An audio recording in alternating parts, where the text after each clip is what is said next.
Hello and welcome to another episode of the Be You Babe podcast. I'm your host, Rachel Weaver. And today I am really, really excited for this conversation with Amanda because I think she and we have so much in common, both in her designs as well as the work that we do.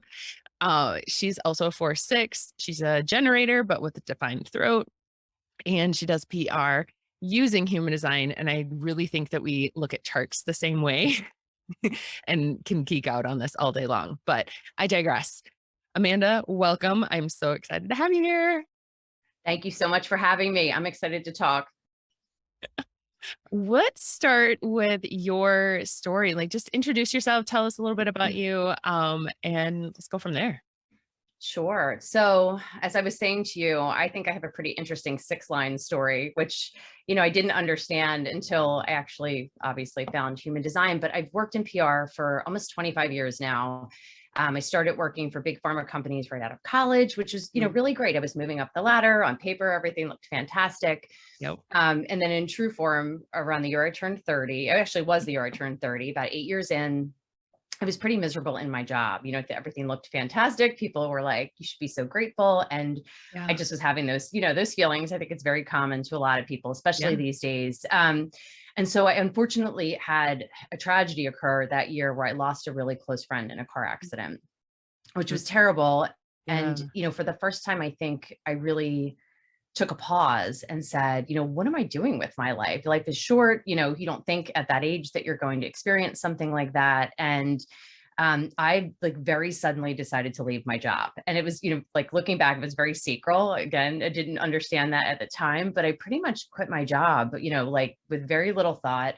Yeah. I ended up through my network, again, for not to keep throwing that in there, but as my 4-line, I ended up finding a job in a consulting firm where I, was able to do great work. I had a lot more freedom. It brought me a lot of financial success. I was doing work I loved with people I loved. It was really, really great. And I, for about 16 years.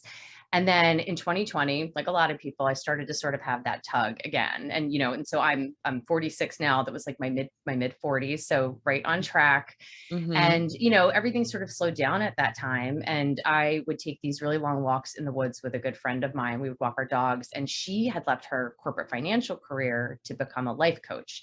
And she also introduced me to human design around that time. And so we would have these really long talks. And she was probably the first person that gave me permission to have the feelings that I was feeling. Everybody else looks at you like you're sort of nuts for, having this wonderful career on paper, but I just felt like I was living someone else's dream life from a career perspective. It just wasn't bringing me the joy that I was looking for. I just wanted something that was going to make me feel like I wanted to get out of bed and do it in the morning. And it had done that for a while, but it just was not there anymore. And so, not coincidentally that year, the consulting project that I had been solely focused on for the past 5 years ended very suddenly when the client was acquired. So, the universe faced me with this choice, and it was either move on to a new project or, I started hearing this voice that said, take a break. And that was something I had never even considered. So I spent a lot of time really battling my mind over it. It just was like, I can't do that. Well, what am I going to do? I don't just not, I'm a generator, so I don't just not do anything. But I had been starting to, really explore spirituality and think more about who am I really? Who do I want to be? Human design, it was a really important part of that. And, my soul won out. It sort of won that battle with my mind. And I took about a year off, and I just met these amazing people, and I spent time with myself. And, I was surprised at how many of the coaches and healers I worked with had come from the corporate world, which, I'm not surprised at that now. I hear it more every day, but at the time, oh, these people are like me. But it just lit me up. And I started to think, how do I become a part of this? Like, what is, what role can I play here? And, I started to see this pattern that a lot of the entrepreneurs in this space just didn't feel aligned. And I know you talk about this a lot with, a lot of the options that are out there to market themselves. And, when I would tell them what I did, they were really interested in PR. But they've either thought, oh, I'm not big enough for that. I don't have enough followers. I can't, sort of a lot of the things I think you've heard from others that you've spoken with. But what I would tell them, and I knew, I realized myself, is it didn't matter how big a coach was. What made me want to work with them was their story. So I had either heard them on a podcast or I read something that they had written. And so I realized that, I could teach people in this space how to do that for themselves. And And then beyond that, I sort of felt like there was something more. There was still a missing piece for me. And what I realized was that human design had empowered me so much to really just, start to accept who I was and recognize that the parts of myself that I pushed away were really the most important parts and the best Yeah. parts. And so I felt that adding human design would really just empower these individuals to show up as themselves and feel good about it, and Yeah. not tell them how to show up, because I think Yeah. human design is a lot about, it's not telling you how to do it, but No. it's almost validating things that I think, Mhm. most people have felt their whole lives. And so Mhm. I decided to add human design to it. And that to me is such an important part. And then, just intuition in general. PR is, one of my early mentors always said, it's an art, not a science. And I really Mhm. believe that a lot of PR is intuitive and feeling into things. And so here I am, and I'm just really excited to have found my place in Oh this my world. gosh. What? Oh, I love your story. I mean, it's heart-wrenching to start, like, at 30, watching a friend pass away and in such a tragic way too, but then Yes. using that to catapult you into more alignment. It really serves its purpose. I mean, you're turning something sad into, gold and beauty, and it didn't go to waste, right? And love that you take human design and implement it into PR, because you're right. Like, it is, you have to be yourself. And I mean, this is the whole point of this podcast, is being yourself. Mhm. But how it really matters in how people receive you. And I love how you incorporate it into the PR stuff. Um, we talked or I guess we had some talking points that we wanted to hit, but so your sixth line is actually, it's kind of similar to mine.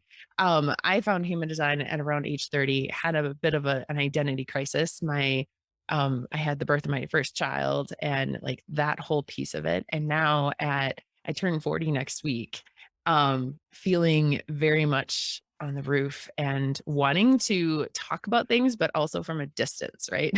Mhm. There's a piece where it's like, and maybe you feel this too, in this interim phase, feeling like you want to pull away, but yet that fourth line, maybe it's the fourth line, maybe it's like wanting to step down a little bit and share your knowledge, but also feeling like it's going to be judged. That's how I feel a Mhm. little bit. Like if I share my truth, it's going to be judged. Um, I don't know. I don't know how you feel No, about. I would agree with that. I mean, I think two things, on the sixth line, it was interesting for me, looking at it with this lens now that I didn't have at the time. Yeah. Like I would say, even just leaving my corporate jobs where I was very forward facing, talking with the media, and then moving Mhm. into a consulting role where I was sort of guiding clients to do that, behind the scenes. I mean, that was to me, even now that I look at it, kind of going up on the roof and taking Yeah. a step back. So I was doing really great work, but I was able to sort of do it on my own terms. And, and now as I move towards 50 in a few years, I'm starting to like feel the push to kind of become visible again. But I Yeah. agree with you. And I think too, you're a 4-6 as well. Yep. 4, 6 as Yeah. So well. I Yeah. think the unconscious six, which that's something I've been really focusing on this year too, is having that piece of us not be conscious.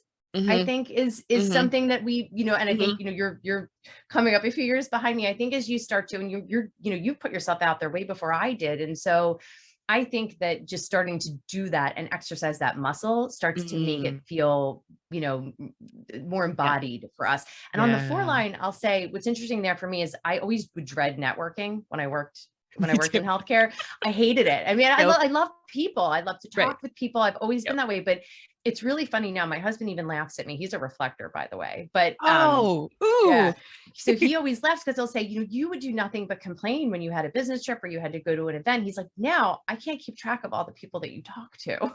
Every day it's somebody Yeah. new. And so Yeah. it's just funny how when you're in alignment, it shifts so much and how even embody those natural pieces of our energy. Oh, for sure. And I mean, this is the 4, 6 and really embodying that unconscious line and being it really, it affects the fourth line. Because before I really understood the sixth line, before I started coming down and sharing and just kind of went away, like I was scared, right? Um, I didn't want to share, then I didn't have opportunities. It was a lot harder to meet the people that felt aligned. And now more embodiment in that sixth line, oh my God, I can't tell you how many people I meet all the time. Like my husband says the same things. Like, who are Mhm. you meeting? Who is this? And where did you meet them? Like, I met them online. I can't keep them up. I can't keep them straight. That's what he says to me. But Yeah. it's really fun to feel that though, because again, it's something that I would judge myself for, and now I Mhm. recognize that there was there was a reason. I think it's just Yeah. this self acceptance piece of it. Mm, I would totally. say that for me, human design never told me how to be. I know there's a lot of sort of people out there that Yep. worry about that, or they think it's very constricting. But what I would say is it validated so much for me and really Yeah. enabled me to show up as myself. And that's why I Yeah. think it Yeah. goes so naturally hand in hand with PR for that Mm, reason. hmm. Because not everybody is going to resonate with everybody, right? I mean, Oh, totally. you're gonna hear somebody and they're either gonna be for you or not for you. And Yeah. there's nothing wrong with that. But I think the more we can be ourselves, the more we're going to connect with the people that we're meant to work with and that we truly can help. Absolutely. I think the results demonstrate that too. Yeah, absolutely. And like, I'm curious to know how you feel about the sacral and using the sacral to attract. And do you feel like you do attract a lot using sacral power? And what does that look like and feel like for you?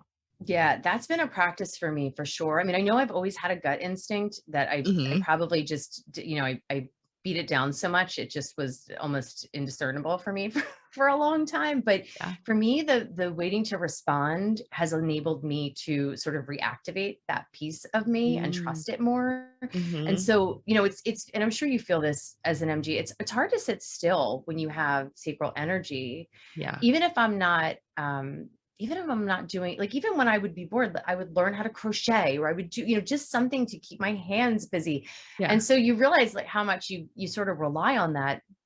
But what I realized in taking the time off was even though I would be in movement in some way, it was a different type of movement. So it would be movement where I was like walking in the woods or I was, Hmm. even when I was meditating, I'm not the best, at sitting still for long periods of time, but it would allow me to let the things come in. And I think when you start to realize that actually waiting to respond does attract more, you start to then I think trust that because you realize that when I would initiate, I'd have to redo things because it Yeah. wasn't right. Where when I would wait for the right thing to come in, it would just it really almost not every day is magical, but I would say a lot of days are magical when you learn to trust your inner authority for sure.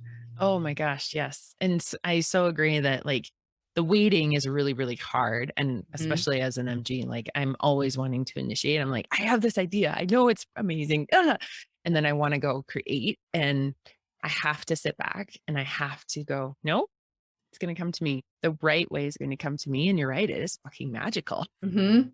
It's true. It is the truth. I mean, I think it's almost hard to explain to people Hmm. conceptually until you try and you Yeah. work this experiment for yourself. But I just think Yeah. the more people that can learn about human design to me, I just think, and again, I'm not like a preacher of it. I just really I believe that however you get there, whether it's human design or another modality, really learning to trust yourself and Yeah. the your intuition and the things that you Yeah. feel. I mean, that's why I even call my program intuitive PR because I really Yeah. feel like so much of what you do in PR is really feeling into, is this the right opportunity for me? Is this what I want to say? Mm. Am I showing up as somebody that I think I should be, or am I showing up, really being authentic? I just think Hmm. it's so much easier and it takes so much pressure off to be who we are. And it's, I think I heard you say this or either on one of your podcasts or you maybe in one of your posts, but sometimes people say be you and you don't know who am I? I don't, we Who don't am always I? I know. don't even know what that means. I'm a different person every week, but I think that when you learn to trust whatever that is on whatever given day, I think it just goes a long way in getting us out of our minds, which is something Mhm. I've really had to work on with the defined ajna, especially. I think, I But mean, I have an undefined and I'm the same way. And like I get yeah, in my head all the time. Like it's always up here you're just trying to, getting it from outside. I'm getting yeah, it from inside, right? I mean, that's true. however you get it, it's not an easy.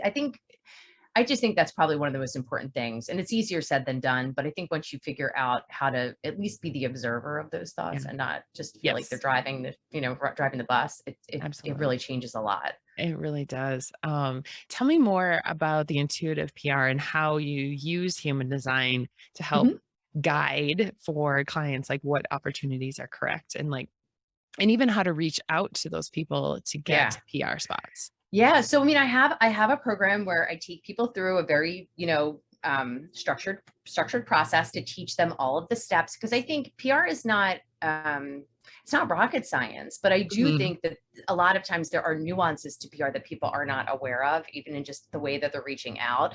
And to your point, when you start to factor something in like your natural energetics, it really changes things. So Mhm. one of the first things that I look at, starting big is energy type. And if anybody is interested, I do have a free download on my website that looks Awesome. at PR tips per, pretty detailed, like per each energy type, which I think is a good place to start for Yeah. sure. Yeah. I even think like obviously for non-sacral beings, I think that's really interesting because a lot of times the marketing practices that are out there require a lot of ongoing work. It's create the content every day, get that Yeah. funnel moving, you cannot stop. And to Yeah. me, when I look at non-sacral beings, the lower energy types, and I have some projectors I've worked with that have said, and I don't think I even realized this initially. They told me, the reason I like this so much is that I can do it when I feel I have the Mm. energy for it. And Mhm. and I always think it chills as I say that because I think that's something that we forget sometimes as sacral beings. And then even for people with a defined sacral, you can kind of say like, you get your yes or no as to whether it's the right opportunity. You can kind of feel sometimes Yeah. you're like, oh, that podcast looks really good, but then you get the, I'm not Yeah. really sure if that's the right one for me. Yeah. Um, and even your energy can even affect what type of content that you might be Mhm. better at. Like sometimes people Mhm. might be more likely to want to speak on a podcast. Some people want to Mhm. be, more behind the scenes and write contributor content. So I think, again, there's a process that we follow for sure, but I feel like it becomes more personalized and specific when we Yeah. look at some of these things that, and again, even without human design, I think just really feeling into what's right and not saying, this is what you need to do and these are the Yeah. opportunities you should pursue. It Yeah. becomes more personal, which I think then again, adds to the alignment. Everything. Yeah, everything feels better and when it's more personalized to you, 100%. Um, oh, dang it, I had a question. Now I can't. Yeah, well, I can talk a little bit more. I mean, so, Yeah. I look way beyond energy. I think it's interesting. I mean, I look at everything really. I think you had said you do the same thing. So it's Yeah. not really, I mean, I know a lot of people use, conscious sun and Mercury, very important. I think they give Yep. us a lot of information, but Yep. I really kind of look at the whole chart and I feel into what pieces would, kind of affect communication in one Mhm. way, shape, or form. And so, Mhm. I look at profile lines, obviously, are really important. Defined centers can Yep. affect Yeah. what lines certain gates are in, and then how you talk Mm. about things in relation to Mm. whether it's your trial and error or, you Ooh, know, talk more about that. Like, so you're yeah. looking at the lines of like Mercury? Yeah, well, so like if I Okay. were, so here, let me tell, I have like my chart over here so I can kind of talk to it a little bit to give you some like to sort of bring it to life. And so yeah, like if I look at, and so mine, for full disclosure, I mishmash my business chart and my personal chart together in some Cool. ways too. Okay. So that's a Okay. whole nother story. We could talk about, have a whole nother podcast about that. I love But it. so when I look at, so my conscious sun is in 61.4, Mhm. the gate of mystery. And so, looking at that for me, it's always been about seeking inner truth. And Mm. so I'll tell you the other one too. And then it's also the gate of contribution. So it's 8.5 is my conscious sun for my business. And Okay. so again, like mine is sort of all mashed together, but Yep. it's really inspiring people to use their, to creatively embrace their authenticity and self-expression. I just feel like that's really spot on. I mean, I found that Yeah. after I did this. So it's just, very validating. Oh, I love that. And then it's in the line 4, which I mean, I really feel like it was, born out of the 8, and the 64 is in the 4, the 8 is in the 5, which is the structure, which is the Mhm. business. So it's me building this sort of structure to help people within. And then the Yeah. 4 came from my own awakening and Yeah. finding all these people that I connected with that really led me to this, to the realization that there was something here. Mhm. That's so cool. I Mhm. love And it. then for the Mercury, if I look at that one, so they're both in gate 2. So, and that was a big one for me too, because I'll just say there before I talk about the gates specifically, that I really also started to question, do I need to go back and get a certification? What kind of Mm. coach am I going to be? How do I belong? How do I fit into Yeah. this space? And what is my role? And a big part of what I questioned was whether I needed to learn. I mean, and obviously I have learned things, but I think what the 2 validated for me when looking at it is that I had this within me. Yeah. and that it was naturally there, and that, sort of if I would go within and sit with it and allow myself to be recognized for the natural gifts that I had, that I was able to sort of bring this to the world. Oh, I And then the love gates that. are the 19 and the 20. So, the gate of wanting and the gate of contemplation, but it's, about meeting the needs of others. So there's an unmet need in this space. Mhm. Finding something that will address that need for people, Mhm. looking at the patterns and practices in the marketing within the entrepreneurs out here, and them not feeling aligned, and trusting my intuition and finding clarity in Yeah. in the present moment. And then also, I mean, the biggest one for me there is just the self-love and acceptance, Yep. because I think that's what I had to find, and for me that's what I feel like I encourage my clients to find, so that they Mm. can feel really good. It's vulnerable, but I think when you can accept yourself, all of the parts of ourselves for who we're meant to be, I think that really, helps us then, not just love ourselves, but it helps us to love others unconditionally too. Yes, absolutely. I think when you can love, especially when you can love your own shadow and the areas that you had Mhm. previously shunned and not wanted anyone to see, but when you can love that and bring it out and be like, no, this is a part of me, and I'm going to try and be the highest expression of that energy, right? Highest expression of any of it, is really beautiful. And I love how you use the lines. Like, I hadn't considered that or like really looked at that. So I love that. And we, I want to talk about PR and the energy that PR carries versus social media, because I know most entrepreneurs think that social media is the way that we get clients, right? Like, we have to have a social Mhm. media account and we have to post all the time. And the whole reason I started out on this like PR journey of having people on the podcast was because I was like, this isn't the only way. You don't have Mhm. to do just social media. There's Mhm. so many other ways to get your message out there. And PR is like, I mean, it's brilliant in my opinion, because number one, it does carry a different energy. It's not you talking about your business, it's other people talking about your business. And how that shifts things in the know, like, and trust, as well as like just leveraging time, right? Like, you can have an interview with somebody and it goes out to their audience. You don't have to grow an audience. You're using and Mhm. leveraging theirs. So talk to us about that.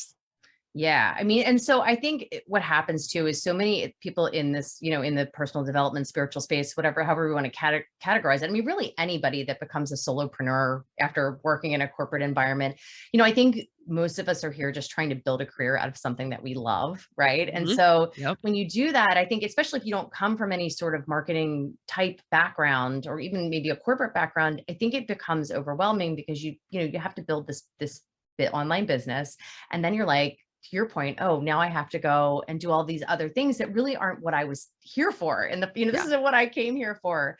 And so social media is an obvious place to start. I think, having a presence is important.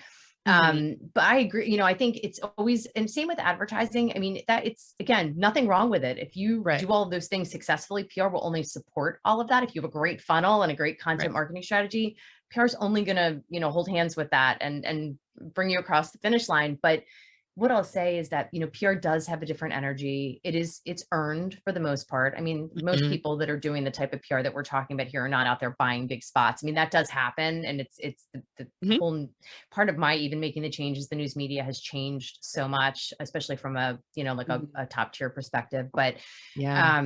that's another conversation. But what we're talking about here, there is a huge opportunity as well, because there's so many outlets that are looking for content, right? I mean, Yeah. there's a lot of podcasts, there's a lot of Yep. blogs, there's a lot of online outlets that are hungry for content. They have space to fill.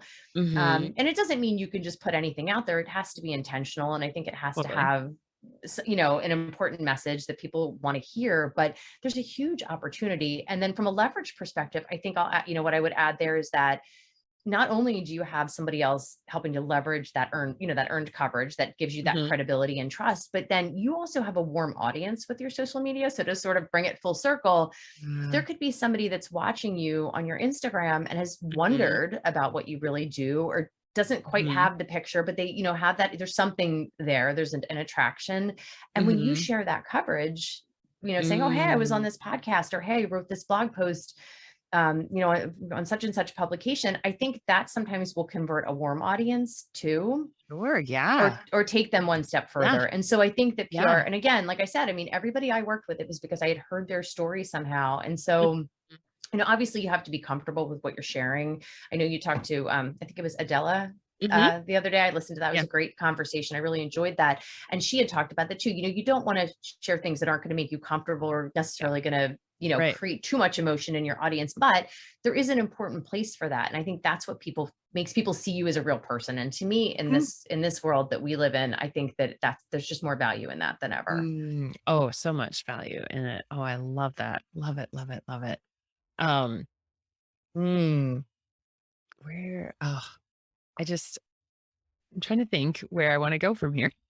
I It know is, there's so and many I'm directions. sorry. I feel like I want to just preface to the audience that it is 7:30 now in the morning. And I feel like that's why my brain is like, Oh, you're fine. oh, I love everything that you're saying. And I feel like we have very much the same audience and the same person that we love to work with, especially in this like spiritual community. What do you see when someone comes to you for PR? Do you feel like they are ready for PR? Are they, or do they need a little bit more confidence boosting or clarification in their messaging, or like what do you need to have in place and feel really good and confident in before you go out and get PR spots? So I would say it's a combination. Some people come like very ready. They know they're offering, I always say you should know what you want. You always sort of want to promote something, right? Whether Mhm. it's never Yeah, salesy, but you yeah, want to sort of know what your end goal is by putting yourself absolutely. out there, right? Yeah, If you're driving yep, someone to there always has to be an objective and a yep. call to action to some Call to action. degree. Yes. I mean, all of us that grew up in the corporate marketing world, we can't exist without those things. But I mean, I think too, and I know you've talked about manifestos before. To me, that's really important. Not Yeah. everybody, I think everybody knows what they in their heart want, but I think sometimes Mm, articulating it hasn't for always sure. happened in a specific way. And I think Yeah, sometimes that can muddle the message. So I think it really is important for people, like messaging to me is everything, even if you yeah, don't stick to it yeah, exactly. It's just giving your brain a framework to work within. And again, like yeah. that could be dependent on energy type too. But I Yes. would say that, I always, so I, before people come in to work with me, I have, a pretty extensive set of questions that I ask. And one of the Mhm. things that I ask is, do you have like your USP, or do you have your value proposition, or whatever it is, like Mhm. how do you characterize yourself? Do you have that? Right, Are you clear on that? And to me right. that's important. And even if they have it done, I think there's just really value in looking at it from the human design lens too. Mhm. Just to see, because I think what I do with people too is I try to take it one step further to even say, here's the tone of, that you may want to utilize. And again, I give them a lot of Mhm. options, so it's Mhm. always what resonates, right? It's not like Yep. this is your tone. It's more, Yeah. here are some themes I think that make sense for you based on like based on what I see in your chart. Are you here to be inspirational? Are you here to be funny? Are you here Mhm. to, like all of those different types of things as well? And so, I think it's just looking at it with a new eye and just making Mhm. sure that what they come away with feels comfortable. And, Yeah. then obviously there's like the regular things that we always want people to have. You want to have some good photos. You want to have a bio, like a short and a long bio, depending on what Mhm. the Yep. media outlet you're working with might have. You want to what am I forgetting? There's probably like a gazillion things that, but you want to just have, and again, when I work with people, they get all kinds of tools from me. Like I have a whole set of tools list where they can, Mhm. writing tools and things, because not writing doesn't come naturally to everybody. And so sometimes Yeah. people might be like, Mm. I don't even want to deal with that. I just want to be on podcasts. But I think, you want to have your press kit together. Yep. You want to, if you've Yep. done other media, it's always good to share that. And so I think it's just making sure that they understand how to present themselves to a reporter in the right way. I think, Mhm. again, energetically and also professionally, because I think just, sometimes people, not that they're not professional, but when you've never done something before, it's just a skill, and it's a skill that Mhm. anybody can learn for sure. Mhm. Yeah, for sure. Oh, 100% a skill anyone Mhm. can learn. Absolutely. I feel like the one thing when I first started going, I want to be on other people's podcasts. I want like trying to leverage PR on my own. The one thing that felt really hard and heavy was, and finding, right, going out and figuring out where these podcasts were, how do I pitch them, all of that. So when I guess, what is your process or advice to people out there going, I want this, but now what? Yeah. And that's a big part of what we go through. And I think, even I have a lot of tips, and this is actually on the downloadable file on my website, just talking about, so even let's take projectors, right? So they Yep. want to be on a podcast. I actually just posted this on Instagram this morning, but they want to go on a podcast and they know that they have wisdom to share. They Yep. know that they can add to this conversation. Hmm. But your natural inclination might be to reach out to this person and say, I'd really like to be on your podcast. How do I go about setting that up? Or whatever, I'm sure they would Right. say it appropriately, but it might be Yeah, a little bit more of an initiating energy. PR has an initiating energy, right? I mean, you can't it just sit does. back and wait. Yep. But it's also invited at the same time. So it sort of Mm. has an interesting push-pull. But what a projector would say is, they want to create space for that invitation. So they might say, hey, and I think everybody should do this anyway when you reach out to any person. I mean, I never would reach out to someone if I hadn't listened or read their content. I just think that it Yeah. just makes sense. I mean, Yeah. so to me, that's very common sense. I think most people know that. But I think also saying what you liked about what you heard or read. I really enjoyed this conversation that you had with so and so. I think, I have so many really interesting thoughts about it that I would love to share that I think your audience might benefit from. Mhm. Would you be interested in talking sometime or something like that? It's just more creating the space. Again, for a projector, it's never going to be about that initiation in the way that a manifester might reach out and say, I have this totally innovative and off the wall topic that I know that your audience would love. And they can reach out and offer these things, or, they can Yeah. go to big media in a way where they, will most likely attract sometimes Hmm. those reporters in a different way, or, maybe they'll repel them too. It just depends. But if it's an alignment, I think that, looking at how you approach based on energy type, I think gives you a little bit of an edge, quite frankly. But yeah, I Yeah. mean, there's Yeah. standard tips, obviously. I mean, get the person's name right. I mean, I could tell you all of those things too. I think there's a lot of things that you would just be surprised. Surprised people are busy. I mean, I get it. Like we all Mhm. mistype something, there's typos, but I think it's really important with media because, even people on social media, I'm sure you're getting people messaging you about things all the time. And if someone calls you, Renee instead of Rachel, like you might kind of be like, well, they didn't even take the Mm. time to get my name right. Yeah. Not that you're angry, but it's, Yeah. I think when people are thoughtful about their communications in general, it's going Yeah. to, attract Absolutely. more attention Absolutely. back. Absolutely. And yeah, absolutely. Like just little details and really being intentional. I think that's the whole point is being intentional with what you're doing. Like it's not spraying and praying, but Right. really going, I really love this podcast and Yes. getting And to that's what know you should them. you should talk to. Like if I Yeah. hadn't listened to you, it's funny, I know you had sort of been looking for a PR person. I didn't find you that way, but I had found your Facebook group and which I've been Mhm. following for a while now. And I was like, and then I found your podcast. I'm like, I really love the conversations that she's having with people. And I feel like I've been finding more and more people that are using human design in business. I feel like this sort of like little network around me is Starting. building. And Yeah. I'm just fascinated to talk to everybody about it because I think there's similarities and differences, and we learn things from each other, which then Yep. benefit our clients at the end Yep. of the day too. Yeah.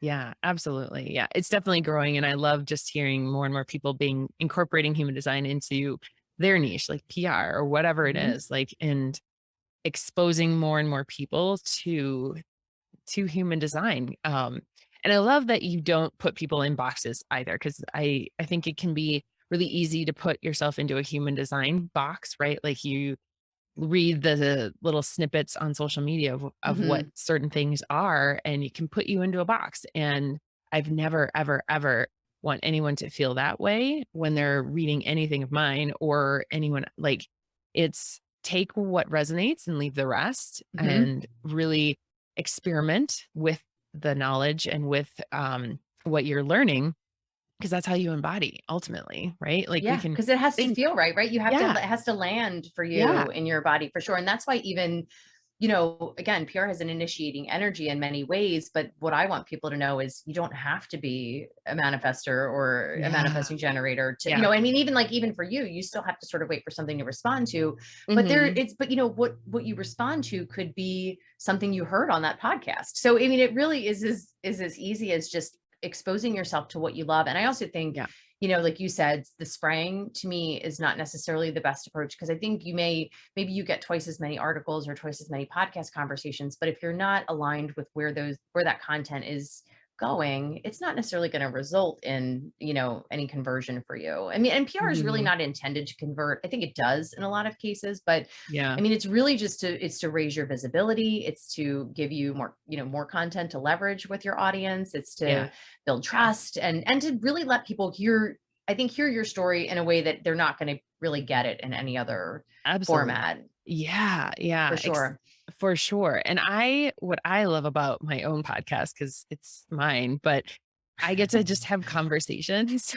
Mhm. Like, I honestly, I have zero agenda with this thing. It's just kind of taking on a life of its own. Um, and I get to have conversations with people and hear about what they're doing. And even with a whole bunch of different people doing PR and doing PR really in a conscious way, Mhm. um, they're all unique in their own way and they all have their own message. And I think that is what's come out of like the last month and a half of um, it really, no matter what you're doing, no matter how many other people are doing it, you have a unique way of doing things. Yeah, and you're going And to resonate with people that are meant for you, right? I would say there's probably, yes. relative to other marketing disciplines, there's probably fewer PR people out there than a lot of, and I'd say Mhm, copywriting is new. I'm not seeing as much of that either. mhm. We're just in general in this space, like people are really focused on kind of like the funnels and the marketing and a lot of those Yeah. types of, build your Yep. programs. But I would say is that, I think we're just moving into a new way of thinking about Amen. business in general, and Amen. there's room for everybody, right? I mean, and I think Yes. that people are going to Yes. resonate with me, someone else is Yes. going to resonate with somebody else, and I think that's great. I think that the whole point is, and a big part of what I wanted to get out of with corporate was the whole cutthroat culture. I just think that's not a place that really benefits anybody. It keeps us in that Mhm, fight or flight mhm, mode all the time. And I just, mhm, that's why like my consulting job for the last 16 years was so great, because I worked with people that there was none of that. mhm. For me, it was really more the work just felt not as aligned anymore. But, I think working with people or working around people that all kind of raise each other up, to me, I think there's just nothing better than that. Oh, absolutely. I mean, maybe it's the 4th line, but we're all, like, in this together, Yeah, guys. it's We're true. in Like it I want to together. talk to, like I've talked to, other PR people in this space too. And I would talk to any of them, because I think Yeah, that there's just, it's just kind of cool to hear other people's experiences and stories. I think yeah. it's great. And I love to see PR becoming more prevalent. Like I'm excited that you Mhm. attracted so many different people that are doing it in unique ways. And I think it's fun. I think Yeah. PR is something that, like I said, anybody can learn. Mhm. And I think it's, just again, it's about trusting yourself that you're going Mm, to put the yeah, information out there that's yeah. right. And I think it's just another way to get your message out there, right? Like, I look at it like I want 3 different ways that my message is, I guess, funneling people in. I Hmm. don't know if that's Yeah, could be a word. It seems very technical. But it works for me. yeah, 3 different ways that people are coming in and being exposed to what I have to say and how I work, and PR is just one of those avenues where social media is another one, right? Hmm. And that's kind of not getting stuck that it has to be one way and it one No, it's way an only. ecosystem, right? I mean, you're going to feed it from Mhm. different directions, and people are going Yeah. to get different context from different Yep. posts, but it's all complementary. I mean, I think, Yep. it's like, and again, as a branding expert, you want it to all feel cohesive and that it goes Mhm. together and all of Totally. that. Totally. I think another interesting one that we haven't touched on, but Yeah. this is kind of more recent that I've added to when I look at the charts where I focus, because I've been very interested in the gene keys lately too, Ooh, yeah. and the sequences, which I'm not as well versed on them, as of Yeah. yet. It's something that I'm working on. I'd like to add Okay. astrology at some point too. That's definitely on the list, but I'm like, my brain can only handle so much.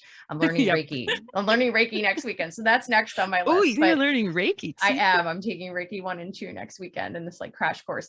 But the thing that I also think is interesting for people to consider too, and I don't know that this is necessarily something that people would intuitively come to. In fact, I think they may avoid it, but looking at your unconscious Mars as Mm. your core wound, I also think is interesting. And I've heard a couple people said this, like I heard it in other conversations, and it really Yeah. spoke to me in that, the thing that we're here to teach is basically the thing that we feel the most either insecure about or Yep. wounded Yeah. about.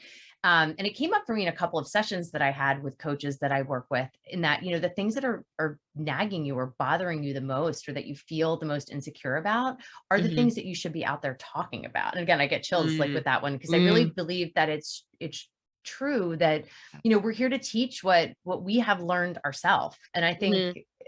I think there's, again, like coming to it from a place of understanding, I think really resonates with people too. It's not Yeah. saying, oh, I'm up here and I never had this problem. Even life coaches that I work with, I think sometimes, like, they think, oh, I'm a life coach, I have to have this perfect life. But I think it's the Mm. life coach that's gone through the shadow and gone through the fire Yeah. and come out on the other Yeah. side. I think is the life Yeah. coach that really has the empathy that most of us are looking for Absolutely. as we work in Yeah. this space. And so, like, for me, it's, my unconscious Mars is in the 15, in the 3, the trial and error, of course. But, it's about self-love and acceptance and not judging, being authentic. For me, like following my own rhythm, which is something I always have Mm. struggled with, having like a routine or sticking Mhm. with anything. And now that makes so much sense to me. It's like, and again, even in the marketing space, what works for some people doesn't work for other people. It's like Yeah. finding a unique way to Yeah. get to the same place without being put in a box. And just knowing that you can create prosperity doing work that you love. And I think that was Mhm. something that was kind of, to some degree ingrained in my brain, that, oh no, work is just what it is. You can't, Mm. nobody gets to do what they love for a living. You don't Mhm. get to do that. Like Yeah. who's lucky enough to do that? I think when you realize that you can take the skills that you built, in that sort of other world and bring them in. And I know you've done the same thing and a lot of others. It's just really, like, to me, it's heartwarming to be able to feel like there's an opportunity to do that and actually Yes. do what you love, but in a way that also feels like really, just really natural and aligned. Mhm. Mhm. Yeah, and I was actually talking with another group of people this morning about joy and play and coinciding that with work, and how does that show up, and where did we learn that we couldn't have joy in our work? And it's Hmm. fascinating. Like, I mean, for the longest time, work was work, right? Yeah. Work was the thing that brought you money, and that was it, Yes. right? And even still, my parents tried to, like, do what you love, do what you love. But in the back of their mind, it was like, no, do what you love, but make sure it makes a lot of money. I was going to say, as long as it brings the other side to you. And what I have found too, and I'll tell you this, like, personally, when I left my corporate job, I was willing to make less Mm, financially just for my own peace of yep, mind. Right. yep. And what I found, and I'm sort of like, I'm still in the building phase on this end of it, but what I found there, and I believe will happen, again, is that when you do something for the right internal reason, because Mm, it's what your body is telling you is the right thing for yourself. I believe that it creates abundance, because mm, you're energetically calling in, that mental health and all the other, physical health and all of it. It's just like how we manifest disease when we're in a bad place. And I mean, I have stories about that myself too, and what happened to me when I was in like very stressful years and health things that I went through. But yeah, I see that now, and I know that, again, being in alignment will bring whatever it is. It doesn't mean it has to be yeah. more, but it always brings you enough. And I believe that when you Mhm, trust in that and you trust in yourself, you will attract mhm, what's meant for you as well. Just like with mm, the clients, I think yeah. it's the same thing as, and abundance. That's somewhere in my chart too. I forget where, but it's more than just financial abundance. I think it's sort of the whole package of what success means. And I think I have a whole new definition of that than I did Mm, amen. 20 years ago, for sure. Yeah, yeah, 100%, especially growing up in the 80s and Yeah. what your definition of success is Yeah. and It all of is. that. Oh, Yeah. oh. Well, I think we could probably go on forever, but Yes. But we don't have to. we don't. You need another cup of coffee. I know I probably will need another cup of coffee. Tell everyone where to find you, where's the freebie, because I know people are gonna be like, I want to talk with you more. Yeah, I hope so. So I am on Instagram at curate.your.soul.